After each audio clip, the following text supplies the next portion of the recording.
let's ask ourselves, what is this whole Nix or Linux craze that's going on?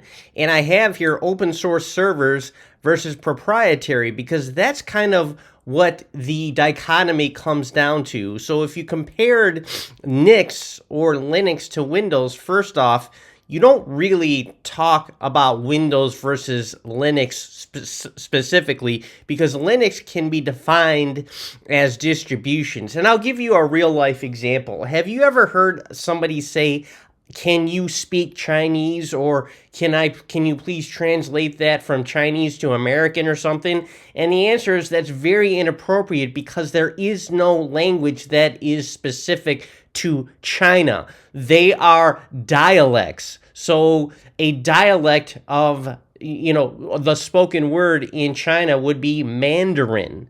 And Mandarin is probably covers 60 to 70% of all the dialects in Asia. So the appropriate question to ask is, do you speak Mandarin or something?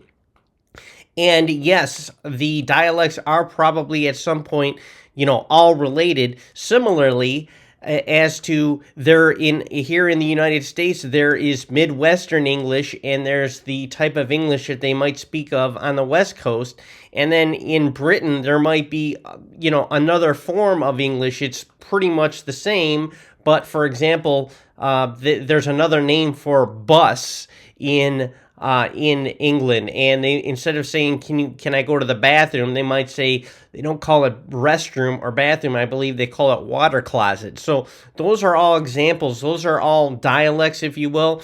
So when it comes to Windows, if somebody says, "Hey, I'm running Windows," we can all pretty much agree that they're either running Windows 10 or Windows 11. The other thing is, let me get my drawing tool right here. There's a distinct separation with Windows between an operating system, and I'll just do a dividing line right here. That's an OS, operating system. That's what we call a typical desktop operating system. So when you go to Best Buy, Costco, Sam's Club, or Target, and you buy a laptop that's not a Chromebook, it's going to probably come with Windows 10 or 11. So you're going to use Windows 10 or 11 to do things like write resumes, or do job searches, or watch YouTube videos, or watch your Netflix videos, or stream media content, or any other thing that you want to do with your laptop or PC on a personal level.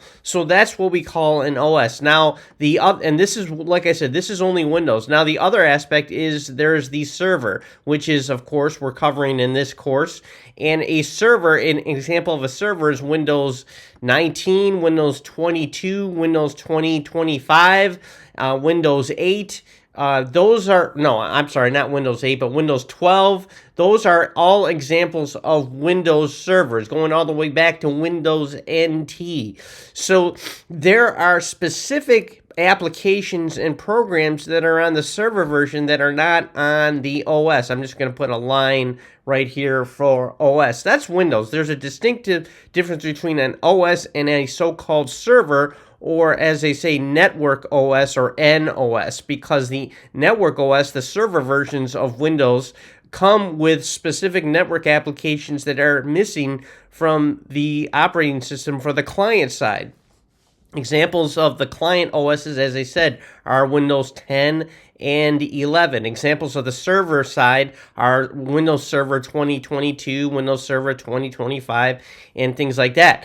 However, when it comes to Linux, okay, they can be described as distributions, and there are all kinds of distributions. There's probably 1,000 different distributions of Linux out there.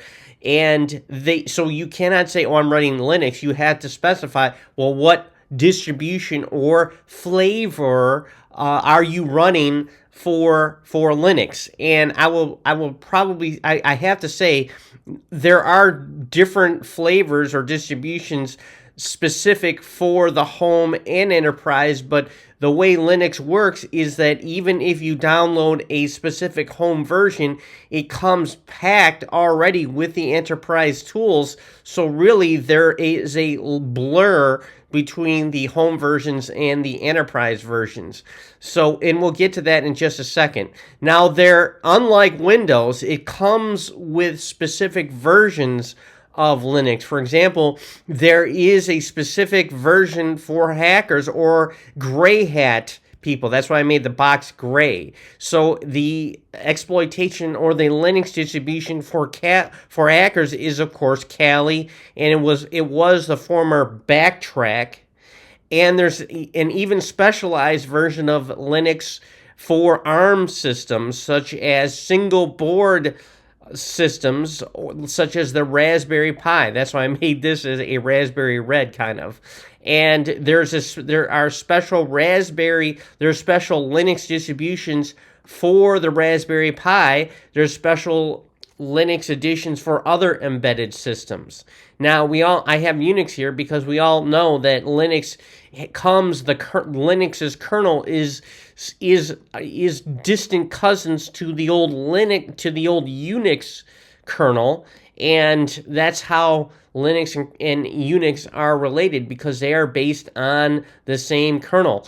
Now they're not the same, but the Linux kernel was inherited, if you will, from Unix and based off of Unix. Now, those of you may not realize, but if you own a MacBook, you are running Unix because your Mac OS is actually a distribution of Unix. And so let's move on. All right, when we describe the possible Linux distributions out there, I mean, there's thousands of them, like literally thousands of them. But let's start off simple. The big dog, Red Hat. Red Hat is an enterprise-level Linux distribution that has its presence all over enterprise industries, everywhere from Anheuser-Busch to the big three, Ford, Stellantis, GM, to Toyota, Honda, all the first tiers, AAA, insurance, Allstate, they all come across somehow Red Hat services. Now, Red Hat utilizes the code, the actual operating system, and as I just got through saying, it's generally free to use, okay? It's under FOSS. That is free to use. That's that type of agreement is called FOSS, but what Red Hat charges for is their enterprise level services.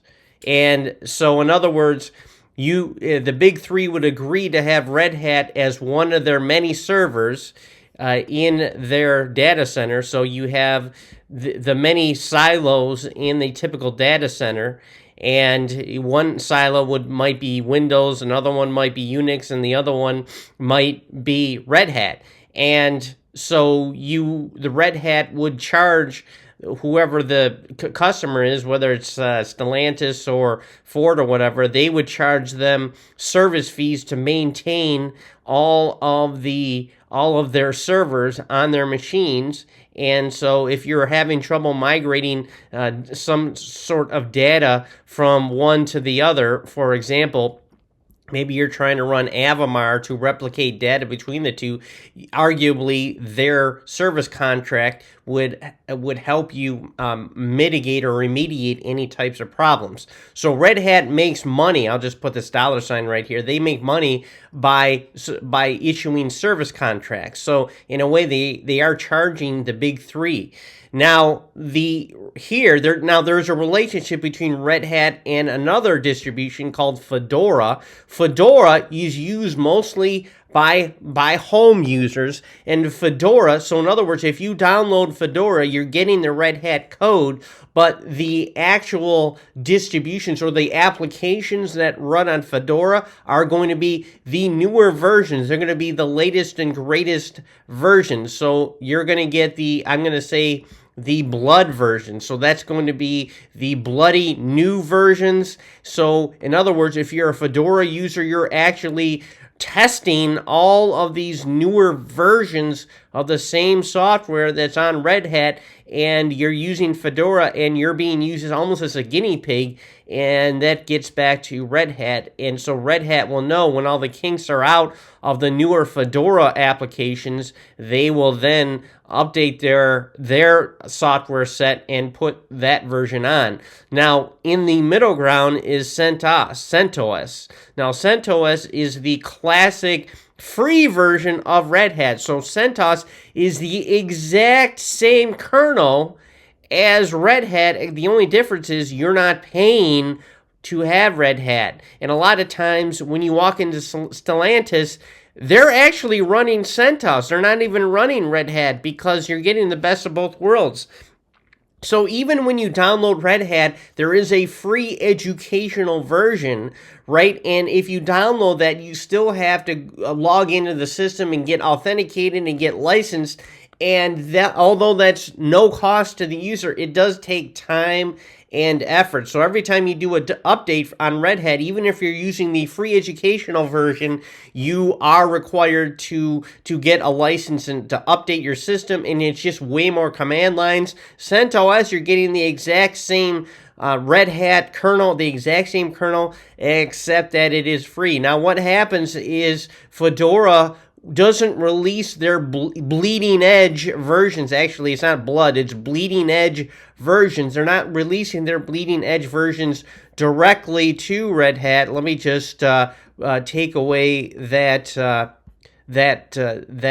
arrow. They're actually releasing to CentOS directly, and then CentOS is releasing it to Red Hat. So CentOS is once Fedora works out its kinks, it then releases it to CentOS, and Red Hat monitors the CentOS environment, and only then, once they realize it's completely stable, only then will Red Hat update their system. So there is a kind of like, I'll watch your back if you watch my back, because so if you might ask yourself, why is CentOS free? Why is Red Hat allowing this? Because for a long time, Red Hat was supporting CentOS.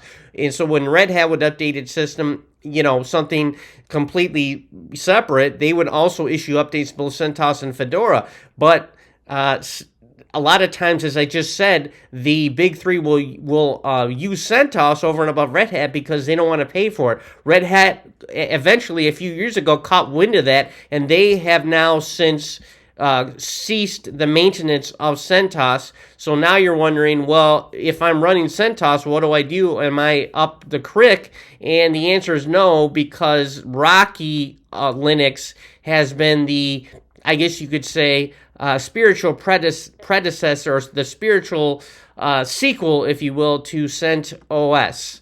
So anyway, so the moral of the story is, if you get your first job at Ford or Stellantis or GM and they say that they're running Red Hat, chances are they're actually running CentOS. All right, I'm capturing my whole screen because I'm going to demonstrate something a little bit here. But here is another slide, more distributions. So we're moving beyond just Red Hat and CentOS and things like that and Fedora. And we're moving on from enterprise to professional/home use. So these would be kind of like, whereas Red Hat might be pretty much for enterprise, there are hybrids that are going to be, that can be used professionally or enterprise and in the home. So a great example, of course, is Debian. Debian is kind of like the Sherman tank of Linux, in which you install it once and it's going to run literally forever. So if you went ahead and put a LAMP system on that Linux, Apache, MySQL, and PHP, that server is going to have so much uptime, it'll be up for years, unless, of course, somebody unplugs it. Now, from Debian, actually, we can move on to Ubuntu. Now, Ubuntu and Debian are separate companies, but Ubuntu is based on the code of Debian, except Ubuntu is more bleeding edge, and it uses the same packaging and programming and upgrade system. It uses APT, apt install programs. That's the formula you used, apt install. And the difference is, although Ubuntu is based off of Debian and uses the same package manager, it is different, because Ubuntu is more bleeding edge. Now, Ubuntu can also somehow be related because they're all based on Debian, on Mint. So yes, Mint is also based off of Debian. And now the thing that Mint and Ubuntu have in common is that really they use bleeding edge, but Mint is a great first step from Windows. So I consider Ubuntu kind of like the Swiss Army knife of Linux distributions, in which it's slick, it has really good applications, whereas Debian is more for learners, if you will. But you can also use Ubuntu in the server room, and actually it is becoming more popular in the server room. Now, Mint is just completely slick. And if this was I'm currently on a MacBook M3, and if I had a Microsoft Windows PC or laptop, of course I would show you Mint, but I'm not sure if there is an ARM64 version of Mint. There is an ARM64 version of Ubuntu, but you have to look for it. And I do have links to the ARM64 version of Debian, but I also have links to the non-ARM distribution of Debian. Now separately, I'm going to use a gray color to circle Kali, because that's for your gray hatters.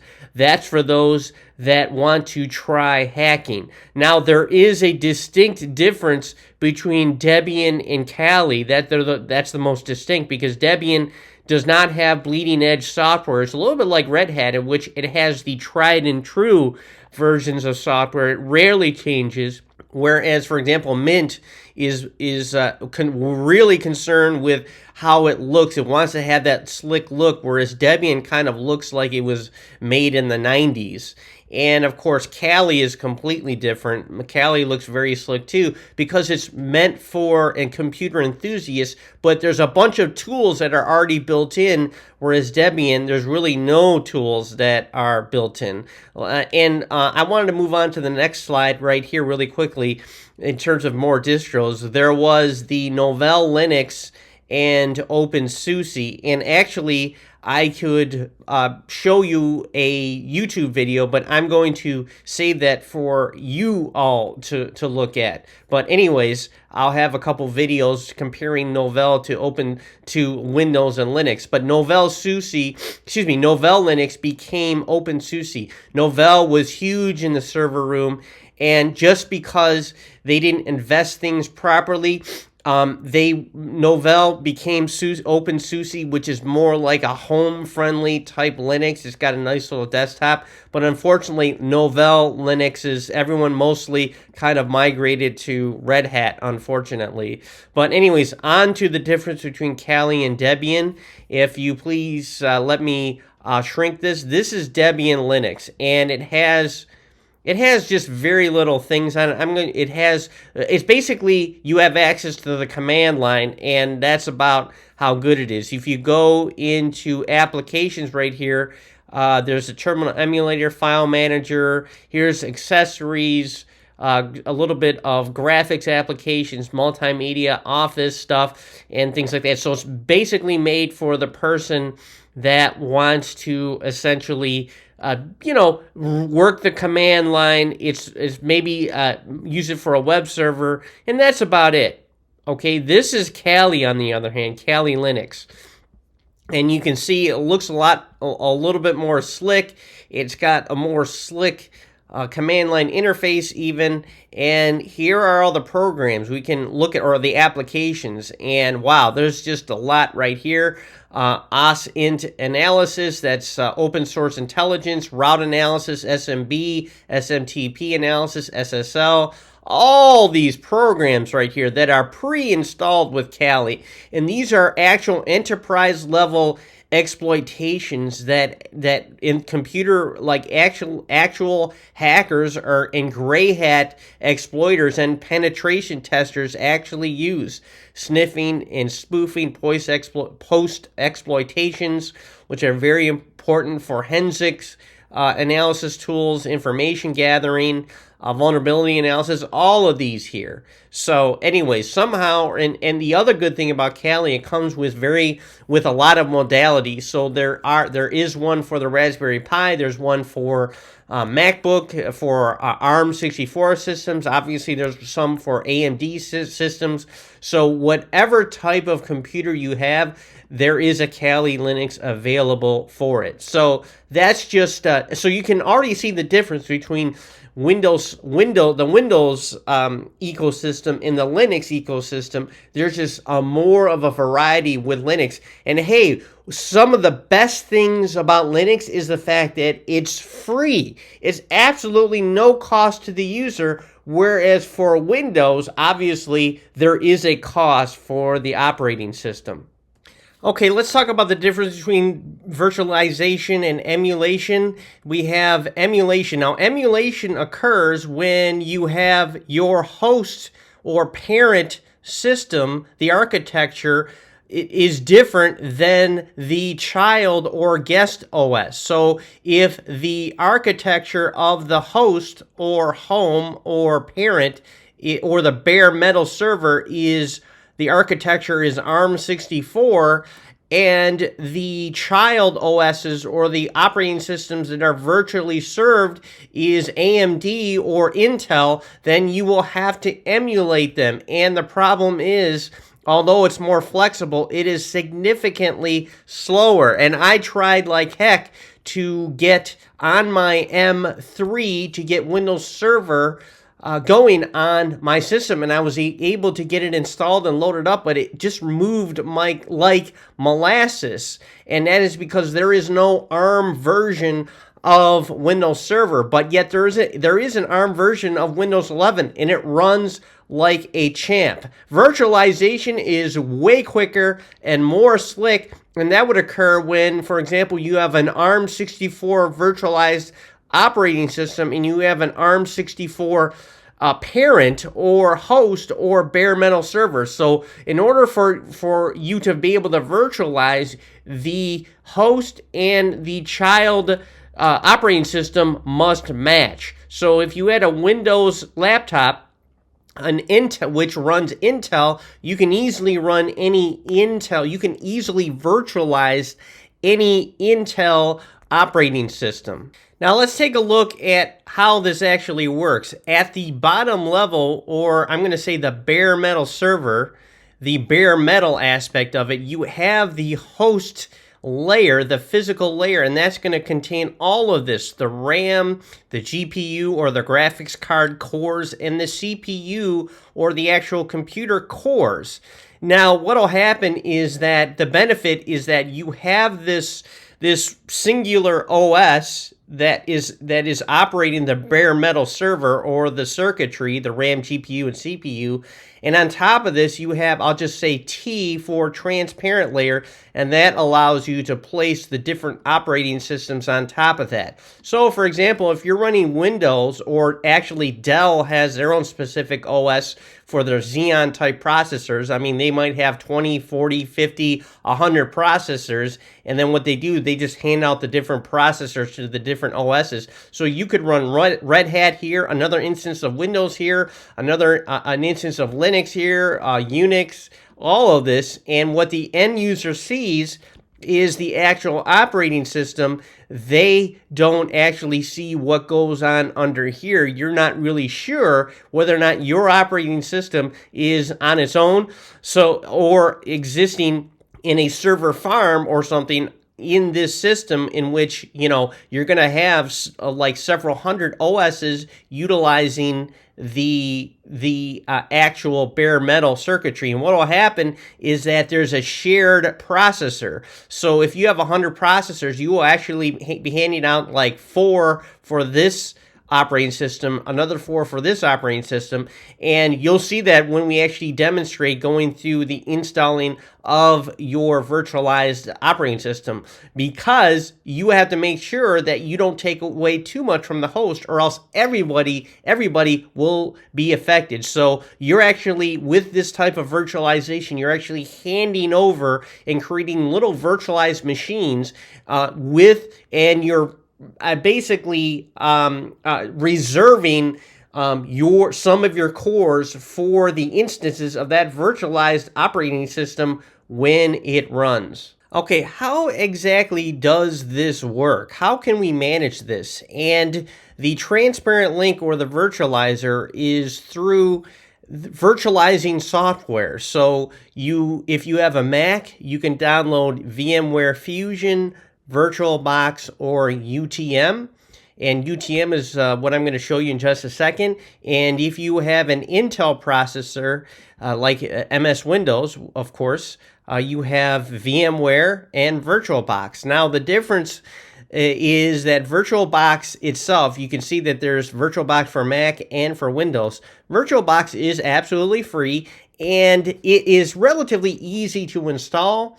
And it's not, it's not really complicated or complex. VMware Fusion, there is an educational version, and it's was recently bought up by a company called Broadcom. So the link to get to it is kind of complex, is kind of strange, but there is a free version, but it is not as robust as VirtualBox is not as robust as VMware. So Mac has VMware Fusion, MS Windows just has VMware.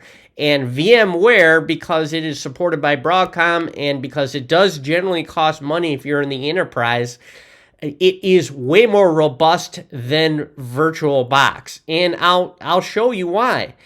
For example, here is UTM, and let me see if I can bring this down. And hopefully you can see right here is UTM. I'm going to click on UTM, and for example, you should be able to see what UTM has to offer. And actually, in order for me to do that, I have to shut down my operating systems. But here you can see I have Kali and I have Debian. So 1 second.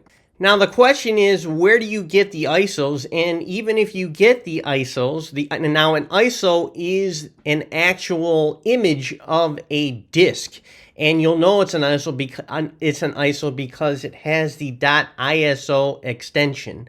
Now let's take a look at this week where you might get it. So we click on Linux distributions, and we click on it, and we see that it says Google 403. There's an error. So we click on this, and it brings us to the download. I actually have generously donated my Google space for my account, Greenview University.